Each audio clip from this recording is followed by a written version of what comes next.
నిజదేవుడు నిన్ను కోరెను ఆలకించవా, నీ మనసు మార్చుకోమనెను అంగీకరించవా.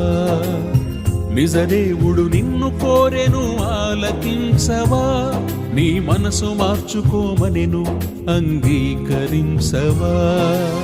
నీతో కలిసి జీవించుటే తన నిత్యాశయం, తనను విడిచి నీవుంటే నీకు నిత్య శోకమే.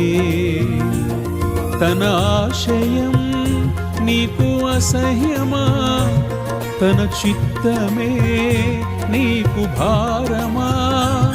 తన స్నేహము నీకు క్షేమమే, తనతో బంధము నీకు జీవమే.